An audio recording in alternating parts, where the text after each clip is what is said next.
Why is it, do you think, that when it comes to individual migrants, we still seem to divide the world into good and bad countries? I've noticed, for instance, that among the few asylum seekers being packed off to Rwanda tonight, assuming the plane takes off later on, is a Syrian refugee. A young man who refused to join the murderous Syrian army is now on hunger strike and has threatened to kill himself.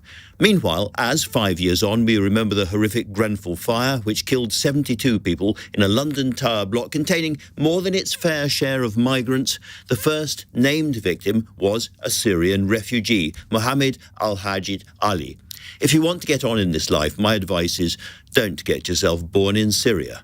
I understand, of course, why we feel a special sympathy for Ukrainian refugees right now, but let's not forget that the Russian tactics used to demolish cities and murder civilians were tried out first, not in Ukraine, but in Syria.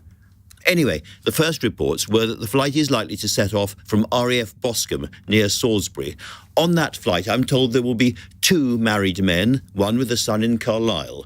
2 others have families in the UK. 5 are victims of trafficking or torture, and 1 has PTSD, which will make the flight particularly traumatic for him. The government is aware of all of this. Another likely deportee, this time from Iran, told reporters he didn't understand why I would be relocated to Rwanda when Ukrainians are welcomed, given a better life, shelter, and everything they need. Regardless of origin, he said, we are all human beings. He is also, by the way, threatening to kill himself. I am not going to go on a rant tonight. I understand that this policy is all about getting people worked up, trying to get us to choose sides. Goody countries, baddie countries. Pick a side, everyone. Prince Charles and the dripping wet archbishops, or Boris and the plain people of England who think no one ever listens to them.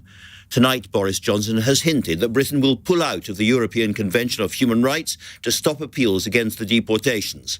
Apparently, the clever people in government call this wedge politics. I can think of a different name.